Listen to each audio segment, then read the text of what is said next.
பொன்னேரியில் அரசு மருத்துவமனையில் மருத்துவர் துப்புரவு பணியாளர்கள் பற்றாக்குறையால் டெங்கு நோய் தடுப்பு நடவடிக்கைகளில் தொய்வு ஏற்பட்டுள்ளதாக புகார் எழுந்துள்ளது. திருவள்ளூர் மாவட்டம் கீரப்பாக்கம் உட்பட 10 கிராமங்களில் நிலவும் சுகாதார சீர்கேட்டால் அங்கு மர்ம காய்ச்சல் வேகமாக பரவி வருகிறது. சிலருக்கு டெங்கு இருப்பது உறுதி செய்யப்பட்டதை தொடர்ந்து அவர்கள் பொன்னேரி அரசு மருத்துவமனையில் அனுமதிக்கப்பட்டு சிகிச்சை பெற்று வருகின்றனர்.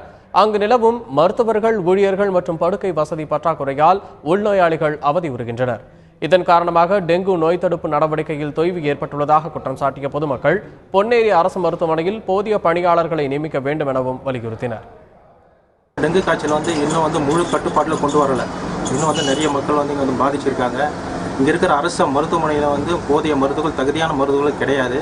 அது அரசு நியமிக்கணும். டெங்கு காய்ச்சல் நம்ம தமிழகத்திலையும் திருவள்ளூர் மாவட்டத்திலையும் மீஞ்சூர் பிளாக்ல இருக்கக்கூடிய சிறுவாக்கம் ஊராட்சியில மிக வேகமாக பரவி கொண்டிருக்கக்கூடிய இந்த டெங்கு காய்ச்சலை உடனடியாக தடுப்பதற்கு தமிழக அரசு நடவடிக்கை எடுக்க